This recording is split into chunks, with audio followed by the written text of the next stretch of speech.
Tonight Podcast. Amigos, bienvenidos a este episodio dedicado a la obra de Monstruos de Barry Windsor Smith, Monsters en Estados Unidos, publicado por Fantagraphics. Esto fue en el 2021. De este superautorazo, Barry Windsor Smith es de los grandes autores, de los artistas clásicos. Ha hecho obras importantísimas, pero probablemente esta sea su obra definitoria. Y para hablar de esta obra me va a estar acompañando Abraham Martínez Cuervo Oscuro.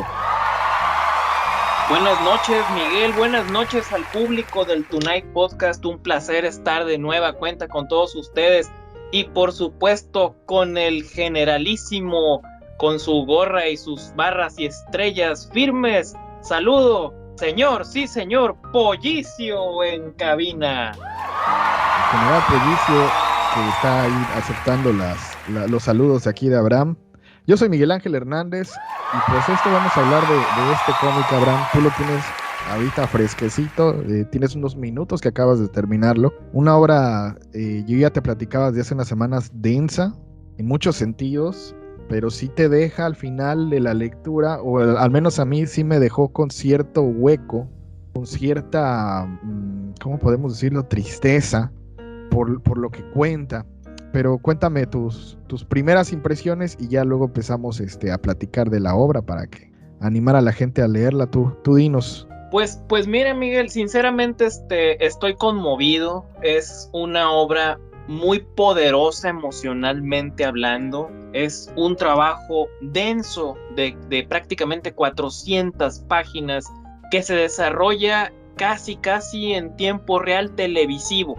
Y esa experiencia es lo que hace que te impacte tanto este desarrollo de la tensión hasta llegar a los desenlaces de cada etapa.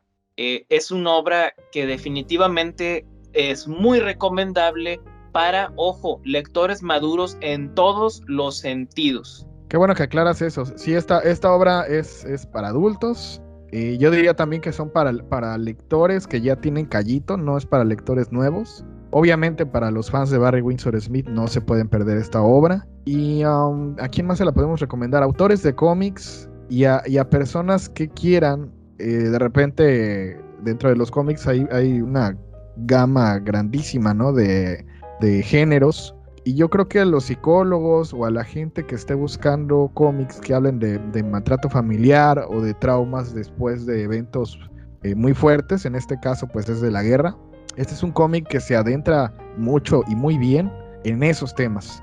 Entonces yo creo que a la gente que está buscando lecturas de ese tipo, un buen drama, este cómic debe estar en esa lista. Pero pues hay mucho de qué platicar de la obra, Abraham.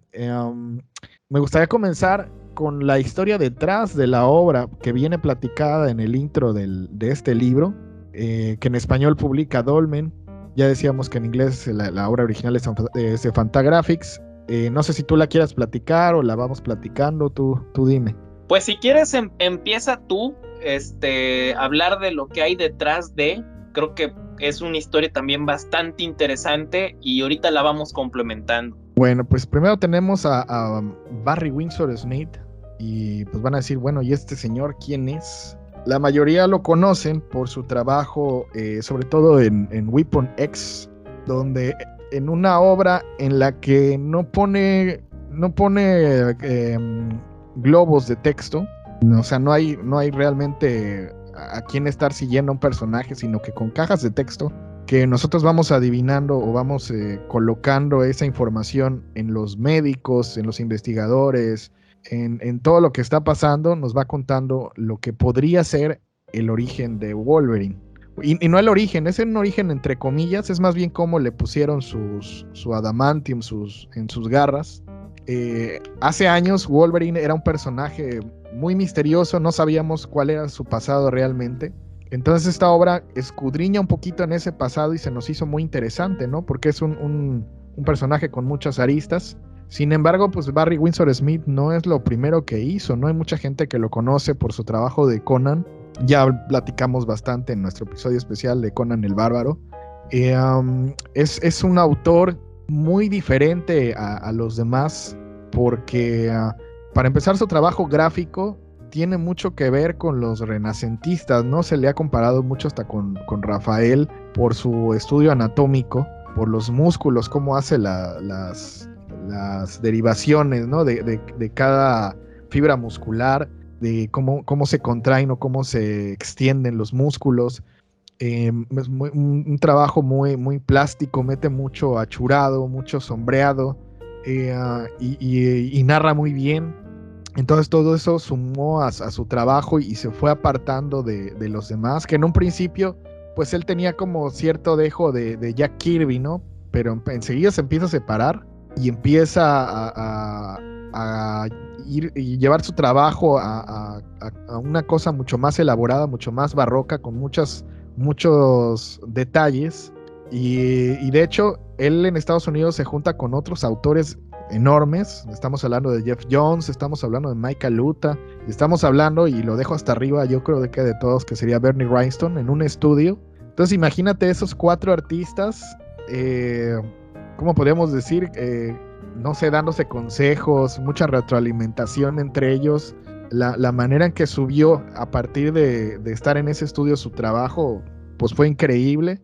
Y ya decía yo, ¿no? Esto fue a finales de los 70s cuando hacen de hecho publicaron, ese estudio publicó un libro que se llamó igual que como se llamaba el estudio, Dragon Dreams, así se llamaba, Los Sueños del Dragón. Y ya en los 80s, pues sí es cuando ya hace su trabajo en Iron Man, es cuando hace Weapon X, que es lo más conocido de él.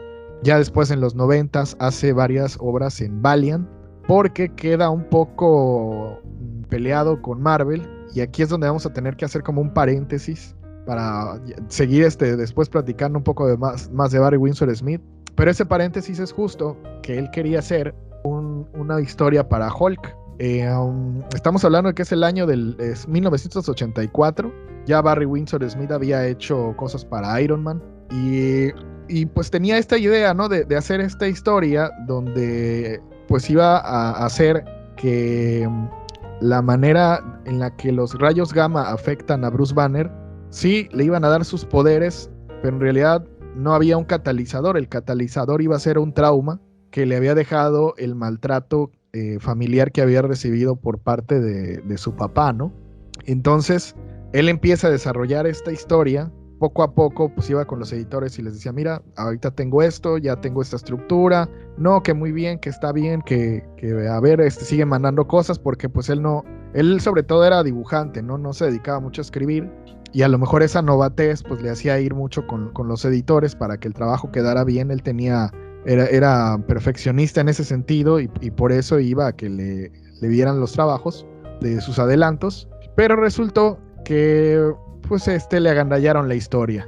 Bill Mantlo, que es otro escritor ahí de Marvel, como que vio ahí en los escritorios, ¿no? Que iba dejando sus avances y como que los leyó, y entonces él, en el número 312 de Incredible Hulk, pone una historia donde estaba prácticamente la premisa que Barry Windsor Smith había escrito, y Barry Windsor Smith dijo, oye, ¿cómo? O sea, a mí se me ocurre la idea y se pone el sombrero, no es justo, que no sé qué, y quedó como muy sentido con Marvel. Sí hizo algunos trabajos que le quedaban casi que por contrato, pero decide mejor salir de Marvel. Obviamente no le gustó que le robaran la historia, sin embargo siguió trabajando en esa porque él tenía más cosas que contar, y entonces se va a Valiant. En Valiant pues tuvo éxito con Shadowman, con Eternal, con Bloodshot, con Turok, entre muchas otras cosas, ¿no? Y ahí quería sacar él su obra, pero pues no se sentía cómodo, ¿no? Total que él es de los llamados a formar parte de esta serie de autores que se fueron a Dark Horse. De hecho, ya ahí había un grupito de autores que iniciaron Dark Horse. Poco después lo llaman a Barry Windsor Smith. Barry Windsor Smith dice, pues ahora le vamos a ver, ¿no? Hace algunas obras para afianzarse, mientras él paralelamente seguía trabajando en esta obra. Originalmente iba a ser de 100 páginas, y esas 100 páginas, como ya dijo Abraham, se fueron a 400. No, originalmente iba a ser de 22 páginas, ¿no? Que es el número de páginas de un cómic de Marvel, que era el que iba a ser para Hulk, pero de ahí aumentó a 50, luego a 100, y acabó casi en 400.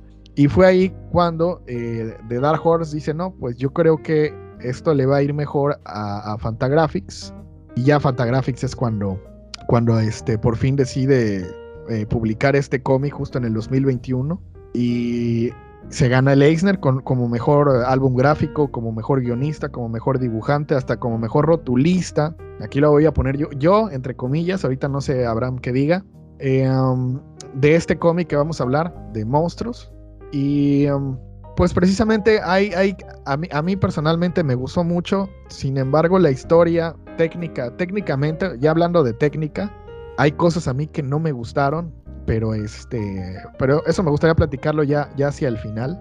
Pero ya te voy a ceder el micrófono a ti, Abraham, para que a ver si nos puedes dar, ya conté como que la historia detrás de la historia, o sea, el origen, ¿no? Lo que llevó a Barry Windsor Smith a hacer este cómic. Pero a ver si nos puedes platicar tú la premisa de este cómic, de qué trata, para que la gente más o menos sepa cuál es la historia aquí.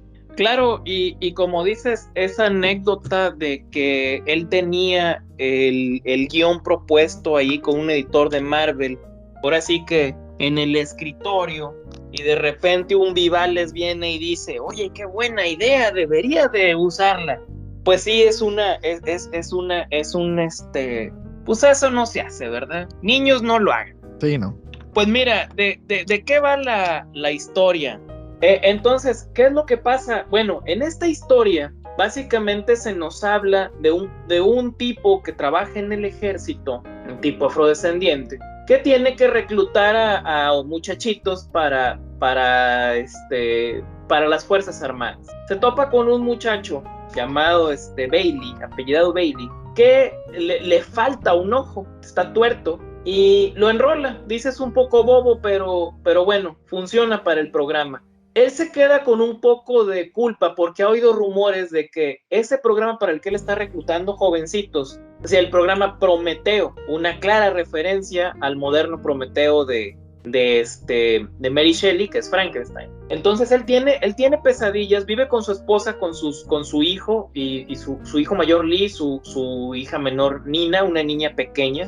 Y descubrimos que efectivamente Bailey, a través de experimentos llevados a cabo por un doctor que dice que él, que es austriaco, Friedrich, dice que pues están trabajando para crear al mejor soldado del mundo. Y hay una sospecha de él de que esto está siendo utilizado. Recuerden, estamos en 1966, han pasado apenas 22 años, 21 años del final de la Segunda Guerra Mundial. El proyecto Paperclip de traerse científicos nazis a Estados Unidos para que trabajen para el gobierno del tío Sam, pues es una realidad, y aquí es lo que está ocurriendo. Después de varias semanas, no es el general Ross, es el comandante Roth, dice, quiero ver los avances del proyecto, no se puede porque tiene que estar varios meses a oscuras. Eventualmente,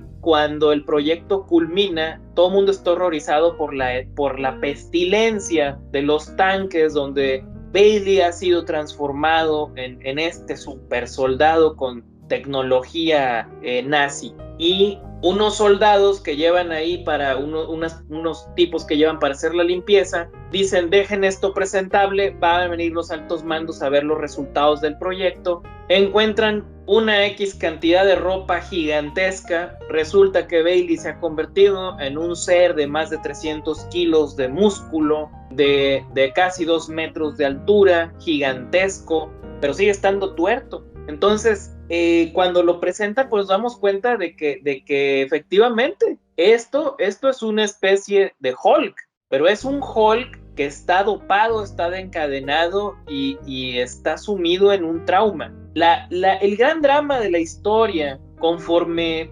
Elliot se llamaba, ¿no? El soldado que lo reclutó, el soldado afrodescendiente, el papá de las niñas, él decide ir a rescatarlo porque sabe que está mal, y nos damos cuenta que él, en este periodo de tiempo que estuvo deprimido y dado de baja o de licencia por haber reclutado a Bailey, haberlo entregado estos experimentos que él sabe que están mal, está muy obsesionado con volver a leer cómics. los cómics que él leía en la década de los 40, de los 30 en su infancia, porque él dice que recuerda a una mujer hermosa y angelical que le dio algo, le dijo algo y él y se lo anotó en un cómic, pero no lo encuentra. Y después de muchos meses, él recuerda y tiene esta revelación y le dice a su hija Nina: cuando llegue el momento, ayúdale a papá. Él emprende la búsqueda de ir a este centro de investigación. Estamos en Ohio, ya es noviembre, ya está haciendo frío, y rescata a punta de pistola y de insubordinación. Estoy de acuerdo contigo que esto es un poco inverosímil que un soldado, creo que es teniente, pueda entrar a un complejo militar donde es ultra secreto y solo pueden entrar las personas designadas. Bueno, él se las ingenia para entrar a punta de pistola, y le dice a Bailey: rompe tus cadenas, y como un Prometeo liberado, pues Bailey reacciona, las rompe, y aunque le disparan, pues no le hacen nada las balas, y así escapan. Bailey, en algún momento, un jeep con una ametralladora de artillería montada encima, le dispara, pero no le hace nada, y Nina, nos damos cuenta que tiene esta habilidad psíquica de meterse a la mente de otras personas o de trasladar su alma, y hace que el soldado le dispare a los compañeros. De esta manera, Bailey puede escapar, y lo último que le dice este hombre que lo reclutó, Elliot, si no recuerdo mal el nombre, insisto, es: vete a casa. Y ahí es donde empieza verdaderamente la parte aterradora e impactante de esta historia. No sé si tú quieras continuar ahí con el resumen, Miguel. Básicamente lo que sigue pues es escudriñar en el pasado de este joven, pues del monstruo, ¿no? Es que estoy buscando cómo se llamaba el muchacho. Espérame, déjame leer. Bobby Bailey. Ah, claro, pues Bailey. Se empieza a escudriñar en el pasado de Bailey, y vamos viendo pues su familia, ¿no? Su núcleo familiar, el papá que estuvo en la guerra, y cómo la guerra lo cambia, cómo tenía cierta personalidad. Obviamente pues era más amoroso, más familiar, y la guerra regresa un hombre traumado, un hombre destrozado mentalmente, un hombre que ahora como que está siempre en un estado de como psicosis, como si estuviera perseguido todo el tiempo, y eso va mermando la relación que tiene con su mamá y con él, ¿no? A tal grado de que empieza a abusar de la mamá y a abusar de él, psicológicamente, físicamente. También vemos una parte muy, muy importante de la mamá. Con la mamá, de hecho, hay una parte en la que Barry Windsor Smith cambia la narrativa, y en vez de contarnos todo con globos y texto, lo hace de manera epistolar, con cartas que escribe la mamá de todo lo que va pasando, ¿no? Y con esas cartas pues te vas dando cuenta de los sentimientos que tiene la mamá, de cómo se siente, de qué está pasando, y todo esto sumado a ciertas escenas que pasan de lo que Bailey ve, ¿no? De como niño, y cómo esos traumas de alguna manera van a ayudar bueno, no ayudar, ¿no? Sino a formar a esta persona, pero a formar en un sentido traumático, no hay otra forma de decirlo. Y lo interesante del asunto es que como empezamos del presente hacia escudriñar el pasado, en el presente Barry Windsor Smith va dejando como ciertas pistas que uno cree que está pasando algo, hasta puedes señalar hasta culpables y todo, y ya luego vas a ver que pues en realidad Bailey no tenía tanta culpa, ¿no? Que en realidad pues lo que pasaba era tanta, o sea, va descudriñando muy bien, va desenredando, más bien sería la palabra, va desenredando muy bien toda la historia, todos las semillitas que deja al principio las va explicando, y al final pues te quedas con este drama muy fuerte, ¿no? Y que imagínense todo lo que tiene este cómic, que te habla de tantos problemas que hay en la sociedad, contando una historia acerca, ya lo decía Abraham, del mito de Prometeo, que Mary Shelley utilizó para su libro de Frankenstein, pero pues que en realidad es una tragedia griega muy antigua, ¿no? Se supone que Prometeo pues es un fulano que se robó el fuego de los dioses Y Zeus dijo, bueno, te andas robando las cosas de nosotros, te voy a castigar. Y lo condenaron, ¿no? Entonces un águila todos los días iba y se comía su hígado.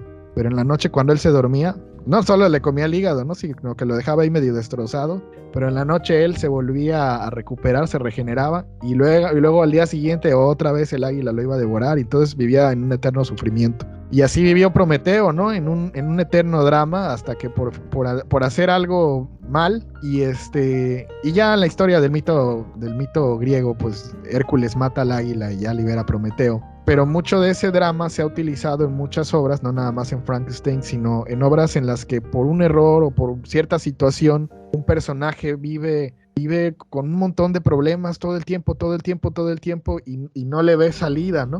Y un poco le pasa esto a Bailey.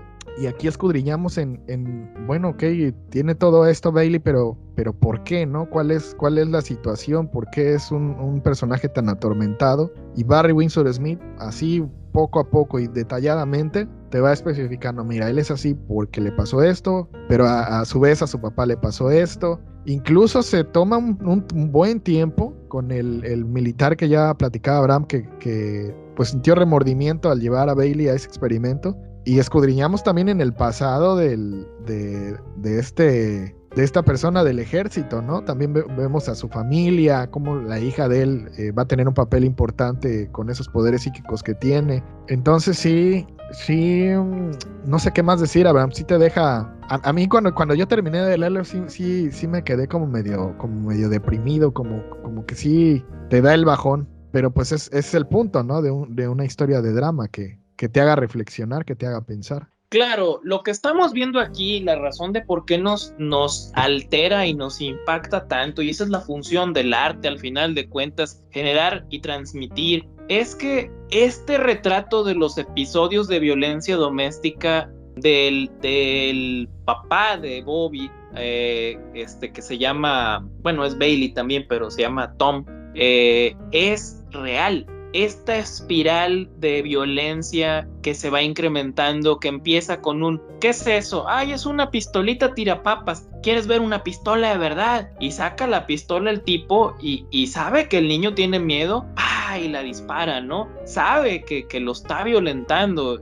Incluso ahí llega este oficial de policía y le dice, ¿sí tiene permiso de portar armas? Yo soy un soldado, yo hago lo que quiera. No, usted es un civil, está en su casa y si no tiene un permiso va a haber problema. El cómo la violencia verbal hacia su esposa, los insultos, esta manipulación donde de repente agarra la pistola y dice, me voy a matar y se la pone en la cabeza, hasta llegar a un momento que no quiero spoilear, pero que es para mí ese es el clímax de la historia. ¿Cómo perdió el ojo Bobby? Ya se lo imaginan, porque lamentablemente en este mundo real, estas historias de gente que dice, es que me caí, es que soy muy torpe, me caí de la bicicleta, me caí de las escaleras, no me fijé y me tropecé en la calle. Esas historias tan terribles y dolorosas, Barry Windsor Smith las refleja aquí con toda su crudeza. Tú dijiste algo muy cierto al inicio, Miguel.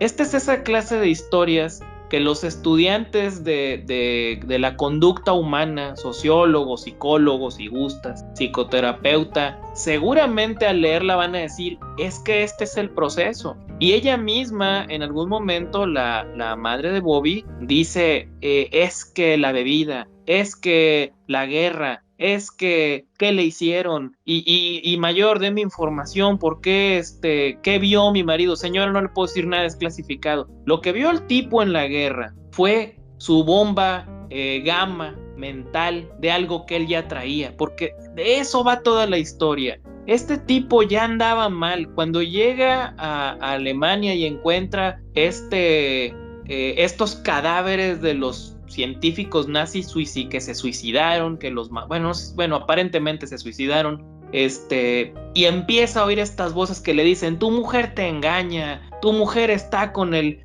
recuerda, sí, llevé el carro con el mecánico se está metiendo con tu mujer y ella se está riendo de ti. Todo eso que podemos decir, oye, es que en algún momento algo había ahí entre los nazis que le hizo imaginar eso. Pues sí, pero una persona con 2 gramos de decencia dice, mentiras, son loqueras, ¿por qué tengo que escuchar esto? ¿Sí? Eso no es cierto, pero él lo asume como algo verdadero y se queda con ese odio. Esa es la detonante, ese es el evento que convierte a Tom en un monstruo. Y al regresar es un monstruo verdaderamente aterrador. Hay una escena donde el Bobby está jugando en las afueras de la casa, en el suburbio, y en un matorral ve una araña. Y la araña tiene la cara de su padre en el abdomen, y eso lo aterroriza. Es una araña que se hace gigante y saca las patas tratando de arrastrarlo y lastimarlo. Es un niño pequeño que está proyectando toda este dolor y violencia y trauma al que ya está siendo sujeto por una persona que en realidad ni conoce. Hay un cuadro ahí incluso cuando está oyendo estas voces en el laboratorio nazi que dice, el niño cuando tiene miedo, el bebé se quiere dormir conmigo, y vemos la escena de esta madre desnuda con su bebé, y eso es 100% una cuestión de celo edípico. Es esta visión que de repente puede tener el padre hacia el hijo, así como también existe de la madre hacia la hija. Es algo muy atávico, pero él lo representa. Y Bailey era un niño lastimado, era un niño que convirtieron en monstruo, que las circunstancias... No, yo creo que aquí valdría la pena avisar que vamos a entrar en un terreno de spoilers, porque no quiero arruinar la lectura. ¿Tú qué opinas? ¿Qué ordena Pollicio? Yo creo que Pollicio me está haciendo la seña de que sí, que tiene razón, que vayamos a un corte y cuando volvamos ya es zona de spoilers. Así que no nos queda más que encarecidamente decirles a todos los que nos están viendo, los que nos oyen, que se hagan de su copia de Monstruos. Repito, la ficha técnica lo publica Dolmen, la editorial Dolmen, en un tomo de pasta dura. Son 384 páginas, casi 400 páginas. No hay pierde, está muy interesante. En inglés lo pueden conseguir con la editorial Fantagraphics, que es la editorial que originalmente lo publicó. Y pues nada, tenemos esta obra de Monstruos de Barry Windsor Smith. Nosotros vamos a un corte y cuando volvemos, pero para platicar con spoilers. Drain Productions. Secuestrados y llevados a una apartada isla tropical. Sin explicación, sin suministros, sin escape. Forzados a encontrar una forma de sobrevivir. Ellos son The Wanted, los no deseados. La nueva serie de cómics traída por Drain Productions. James Masha, Miguel Ángel Hernández, Ángel RD. Abraham, adelante, ya puedes spoilear para escudriñar pues, este Miguel, cómic. creo que el gran logro, ahorita vamos a hablar de los defectos, pero creo que el gran logro de esta obra es que después de impactarme y presionarme y tenerme contra las cuerdas emocionalmente, Bailey está, después de revivir todo este dolorosísimo flashback, reconstruir la terrible escena del Día de Acción de Gracias, una escena que para los gringos es más importante que la Navidad, en donde su padre en un arranque de ira mató a su tío, mató a su tía, mató a su madre, y en el momento que iba a matarlo a él, entró este policía y dijo, hasta aquí llegas, hijo de puta, y lo mata. Un tipo que se había enredado con la esposa, sí se había enredado en el sentido de que se habían enamorado porque era un buen hombre, porque ella estaba sola, porque necesitaba ayuda, pero ojo, porque las lenguas son filosas, nunca tuvieron relaciones, nunca se besaron. No hubo un gramo de indecencia ahí. ¿Y qué es lo que pasa cuando terminamos y llegamos al final? Y ahí vienen los helicópteros y ahí vienen los tanques y decimos, y tú lo sabes, Miguel, esto es una historia que debió ser de Hulk. ¿Cuál es el gran cierre? El monstruo va a salir furioso a destruir helicópteros, a destruir tanques, because Hulk smash, Hulk hates Rod. Pero no, la bomba gamma de esta historia, los experimentos genéticos que provocaron un crecimiento acelerado de la masa muscular, también le dieron cáncer a Bobby, y Bobby está muriendo, solo volvió a su casa a morir. Y eso es fácil decir que es anticlimático cuando estás esperando un Ultimates, pero cuando estás hablando de una historia dramática, esto es terrible. Y no sé ahí, ¿tú cómo lo viste? Fíjate, yo sí me voy a ir a, bueno, hablando de, como tú dices, primero vamos a hablar de las partes fuertes de la obra. La manera en la que escudriña Barry Windsor Smith en cada personaje le da un tiempo grande a cada uno de los protagonistas. A mí me pareció impresionante cómo se mete en la cabeza de cada uno, en la forma de pensar, en lo que se van diciendo y cómo pudo tener el estómago para... Me imagino que tuvo que investigar, ¿no? Que tuvo que leer muchas historias acerca de violencia doméstica, porque está plasmado de una manera muy real. Como tú decías, lo feo del asunto es que es un problema que la realidad está permeando aquí a la obra, porque todos debemos conocer a una persona, incluso personas cercanas, que han vivido este tipo de violencia, que han salido adelante, y sin embargo les deja cicatrices mentales muy fuertes, ¿no? Que les cuesta como confiar nuevamente, como que son personas que ya quedaron lastimadas y lamentablemente no vuelven a ser las mismas, ¿no? Y estamos hablando aquí de a quienes lastiman.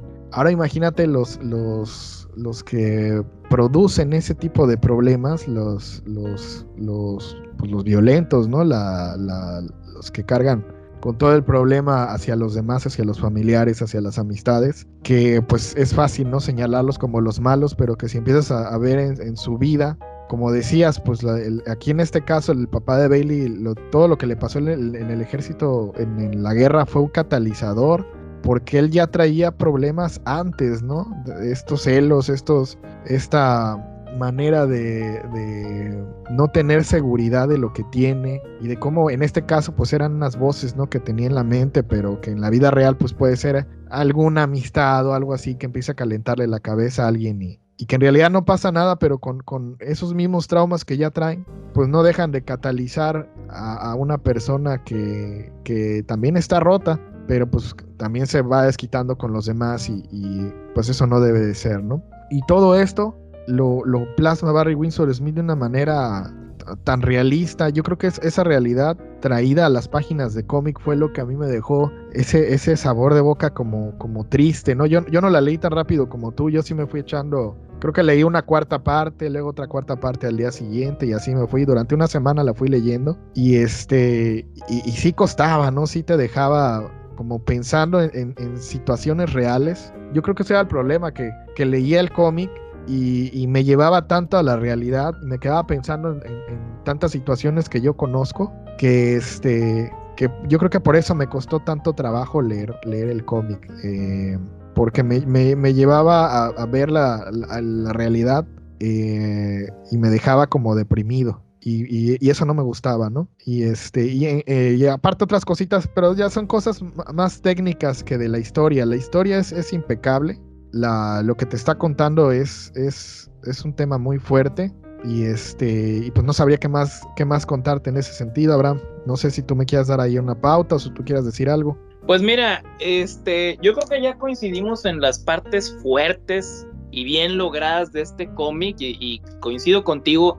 Por eso dije que es una lectura no es para todo mundo, como tú dijiste, tienes que ser un lector de cómic experimentado. Voy a decir, un lector en general experimentado. Y también es denso y es una lectura pesada. Yo creo que aquí ya Miguel, tenemos que entrar como moneros profesionales que somos los dos. Es difícil criticar a un tipo como Barry Windsor Smith en una obra que Fantagraphics de unos años, ya de muchos años para acá, se ha caracterizado por tirarle a otro tipo de lectores. Pero vamos a platicar de las deficiencias. ¿Tú qué sientes qué deficiencias le encuentras? Mira, la principal es la extensión. Yo creo que ya platicaba yo del origen de esta historia, de cómo poco a poco se fue haciendo más y más y más grande, y Barry Windsor Smith pues se fue decepcionando de una editorial a otra hasta que encontró una editorial donde le dejaban todo el campo para hacer lo que él quisiera, donde tenía ya esta cierta libertad creativa, pero a lo mejor fue tanta la libertad que faltó un editor de mano dura de decirle, ¿sabes qué?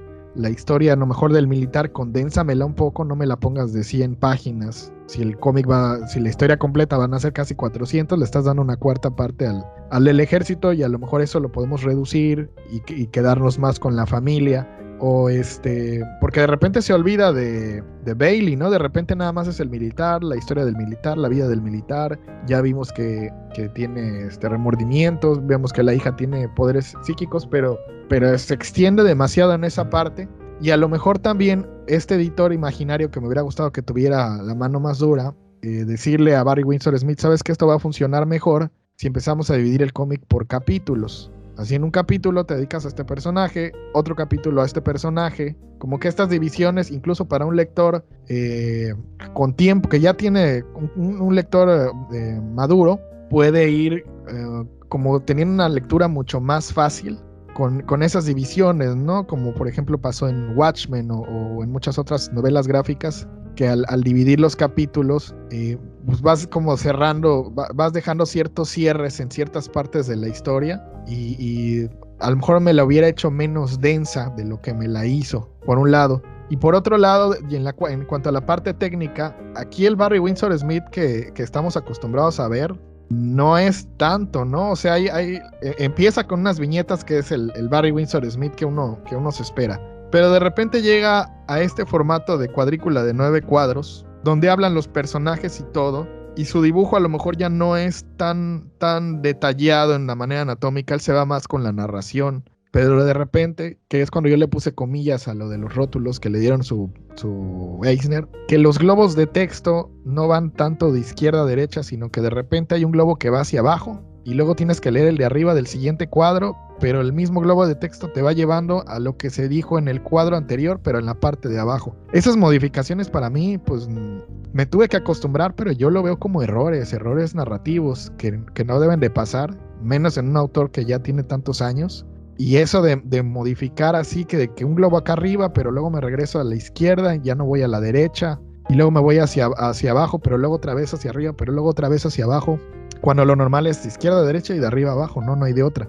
Esa sería una. Y el otro error técnico que me costó trabajo, pero esto ya es personal, son los manuscritos, ¿no? Cuando llega la parte de la mamá y empieza con la manera epistolar, cambia la tipografía a manuscrito, y a mí el manuscrito me cuesta mucho trabajo entenderlo. Entonces llevo cierto ritmo en la historia y de repente llego ahí y empezaba a ver, espérate, ¿qué dice esta palabra? Esta palabra es esto. Tenía que leer todo el enunciado para entender el contexto y adivinar qué decía la palabra que no entendía. Y ya luego seguía la lectura y otra vez me trababa. Y es como cuando ves una película y se te traba la imagen y tú quieres saber qué pasa, ¿no? Y otra vez te tienes como que frenar y como que esperar. Eso no me gustaba. Entonces, en este caso, te digo, los errores para mí son técnicos en una historia demasiado bien hecha, pero sí a lo mejor la estructura o el número de páginas o el ritmo, pues con un editor de mano más dura, creo que hubiera funcionado todavía más. No sé si ahí estés de acuerdo o tú tengas tus puntos, Abraham. Bueno, estoy de acuerdo en la parte de que la extensión sí es mucha. También se nota el cansancio del tipo, ya de cómo empieza a cómo termina. Había paneles que se veían como sketch. Ajá. De esta persecución de automóviles muy padre de las primeras páginas a la última donde ya como que le tiraba la hueva. Sí, coincido en que la calidad del arte fue de más a menos. Que si hubiera sido una historia de 22 está bien difícil, ¿eh? Sí, no, de 22 pero definitivamente creo que la pudo haber hecho en 100, fácil. Yo con la manuscrita, pues es una cuestión muy de época, porque acuérdate que al menos, bueno, yo nacido en el 75, todavía aprendí a escribir con manuscrita. Puedo escribir en manuscrito o cursiva, ¿sí? Sin embargo, obviamente, pues eso quedó en el pasado. Pero en la década de los 40, de los 60, sí, la gente, incluso yo tenía una compañera en la secundaria que era la única del salón que escribía sus notas en cursiva.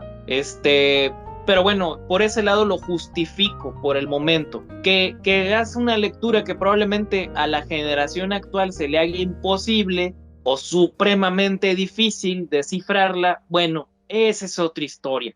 Ahora, respecto al rotulado, híjole, es que, ¿sabes qué, Miguel? Es difícil hacer un rotulado. Yo no batallé para leerlo, ¿eh? O sea, sí seguía el flujo de la lectura y tenía que retornar a la imagen. Tienes razón en lo que dices, pero yo elaboraba primero el proceso de lectura de texto y después de la imagen. Muchas veces estamos acostumbrados a elaborar primero la imagen y luego el texto. Puede verse como un error. Sin embargo, el hecho de traslapar los globos daba una sensación de interrupción muy bien lograda. El hecho de conectar los globos de esa manera, donde se empataba en algún momento lo que decía otro personaje, sí logra esa sensación de dos personas discutiendo con mucha intensidad. Creo que el rotulado, sí tengo que decirlo, sí es un acierto. Ahí estoy discrepo contigo. Sin embargo, también, como dijiste, tienes que agarrarle el modo. O sea, él propone. El chiste del rotulado no es solamente que la lectura fluya, sino que te atrevas a aprovechar ahora sí que la fonética y la onomatopeya. El hecho de cambiar a una narrativa epistolar también se convierte en un enorme caption, en una enorme caja de texto y una narración en off. Hay partes donde la esposa de Tom, se me fue su nombre, Jenny creo que se llamaba, Jen. Bueno, ¿qué pasaba? Tachoneaba las palabras, rayaba las palabras, como diciendo, entiendo esto, pero no es lo que quiero expresar o me da miedo expresarlo. Se interrumpía en la oración y le ponía una raya. Ahí hay una intención y eso está muy bien. Es muy fácil escribir de corridito la carta sin fallas. Esa lectura todos la hacemos, pero poner lo que estoy sintiendo y pensando genuinamente, pero no me atrevo a expresar en palabras y solo dejarlo bosquejado, eso ya requiere más trabajo literario. No sé si eso funcionaría en un libro, por ejemplo, donde yo estoy leyendo y ocurra eso. Es interesante, no recuerdo haberlo visto. Y creo que eso aporta y eso hace, incluso hay una parte donde este hombre grita, Tom, y grita en caracteres alemanes, está gritando en alemán. No lo hace con mucha frecuencia, pero sentí que fue una buena puntada. En general, sí coincidimos en la extensión, coincidimos un poco en la caída del arte. El juego de la caja de texto de los diálogos a mí me gustó mucho. Le reconozco, viéndolo como rotulista, lo reconozco con lo poco que sé de rotular, pero en general sí es una obra que aunque es muy recomendable, va con las etiquetas, ¿no? La etiqueta del producto para el consumidor que dice altas dosis de violencia, no se recomienda para menores, recomendado para lectores maduros. Sí, es correcto, es una obra densa, creo que ahí coincidimos los dos, porque cuando platicamos de en general una sola palabra para definirla, es una obra densa en todos los sentidos, y pues vamos a las conclusiones. Abraham, ¿cómo quieres concluir este episodio? Creo que ya lo dijimos todo, no sé si quieras aportar algo más al final. Una última cosa, el cómic es una forma de arte. El arte transmite ideas, transmite emociones, transmite eso que nuestra alma quiere decirle al alma de quien recibe la obra. Barry Windsor Smith aquí, con todas sus deficiencias que ya mencionamos, él decide crear este monstruo per se y nos entrega una obra que creo que tiene que dar más de qué hablar. Yo no la conocía, gracias por la recomendación, Miguel. De hecho, hay que leerla. La recomendaste tú. Voy a tener que hacer te voy a tener que quemar, Abraham, pero Abraham ni la leyó, pero dijo, yo quiero leer esta obra, vamos, te la recomiendo, quiero hablar de ella. Y ya dije, pues a ver. Y ya me puse a leerla porque Abraham la había recomendado, pero en realidad yo no sabía que Abraham no la había leído. ¿O no, Abraham? Luego me presentas ese Abraham. Ha de ser el que entintó Batman Black and White o escribió Plutocracia. No, perdón. Es que sinceramente... Mira, es que ¿qué es lo que pasa, Miguel? Conforme uno va avanzando en el internet, las redes sociales y las páginas y lo que lee, luego yo tendo mucho a guardar cosas. Y digo, esto luego lo reviso y se me olvida. Te juro que no me acuerdo de cuándo te dije eso. Sí, no, la recomendaste y no, pues Pero qué buena si la recomendó Abraham recomendación. tiene que hacer una buena obra. Y sí, eso sí le atinaste. Le atinaste y hay que aprenderle. Yo creo que mi conclusión, sobre todo para los autores de cómic, mucha de la forma de narrar visualmente que tiene Barry Windsor Smith, pues es obviamente para aprenderle, ¿no? Donde pone los ángulos de vista para los lectores, por qué los pone, porque a veces es muy histriónico, a veces sus personajes parece como que están en una obra de teatro, ¿no? Como que uno podría decir, es que está sobreactuado, pero justamente en cómic esto funciona muy bien, que sean los personajes tan expresivos. Hay escenas impactantes, ¿no? Hay una escena por ahí de un tráiler chocando con un automóvil y Barry Windsor Smith no es una sola viñeta para hacer ese choque, ¿no? Sino que utiliza como 3, 4 páginas para el choque y te quedas así de que órale, ¿no? O sea, lo que otro dibujante a lo mejor en 1 o 2 cuadros hubiera utilizado ese tiempo para el choque, Barry Windsor Smith lo alarga 3, 4 páginas y cada viñeta vas viendo que tiene su sentido, ¿no? Que funciona en esa narración.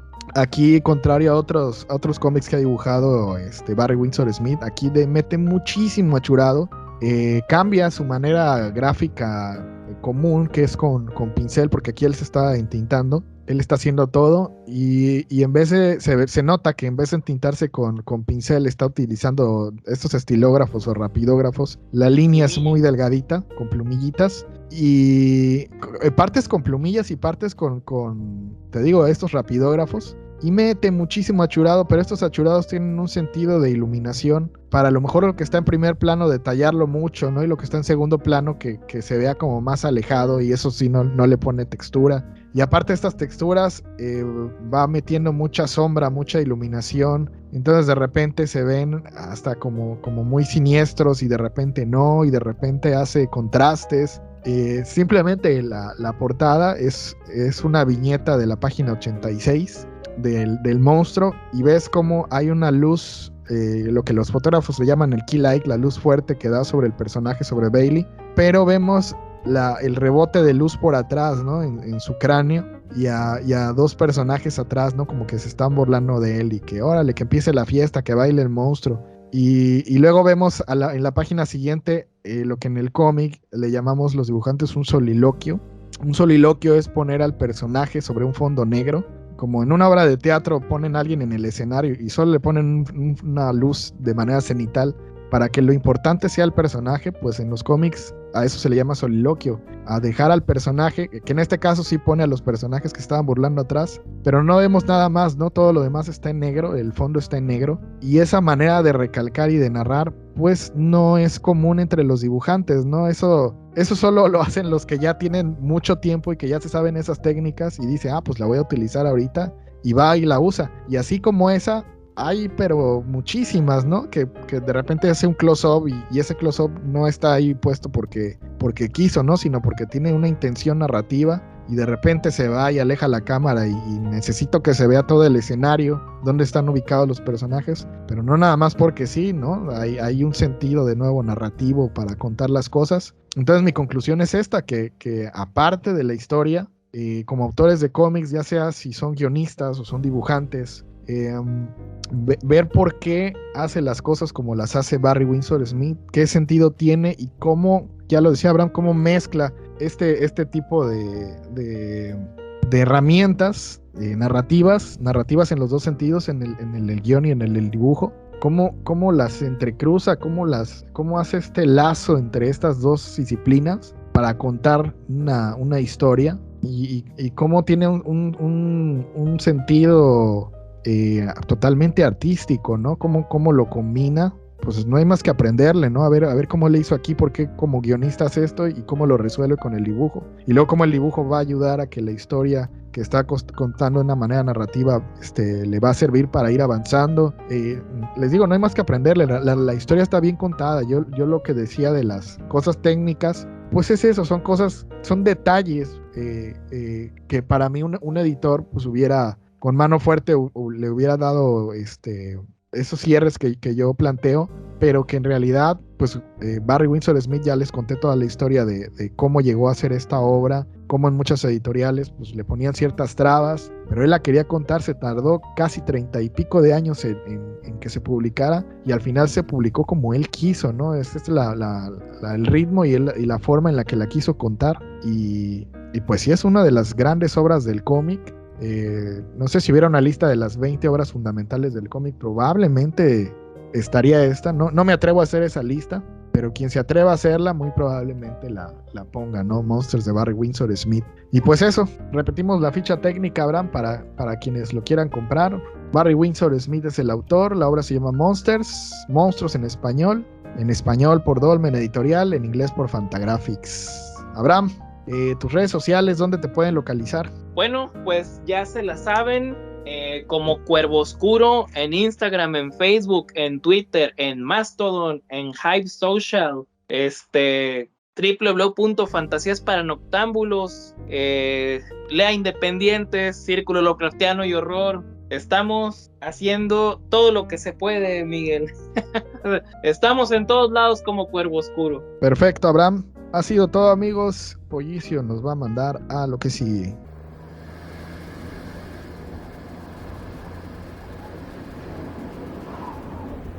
Lo que te digo es que nos dicen que las máquinas son malas y nos cargamos hasta las lavadoras. No tiene sentido. ¿Sabes lo que vi el otro día? ¿Un elefante? Una quema pública de electrodomésticos.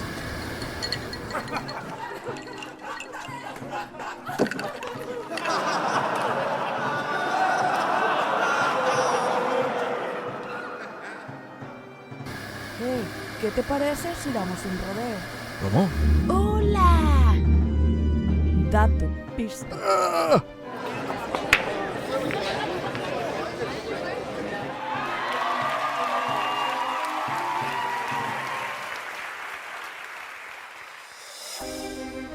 No eres el pibe ese que se cree tan gracioso.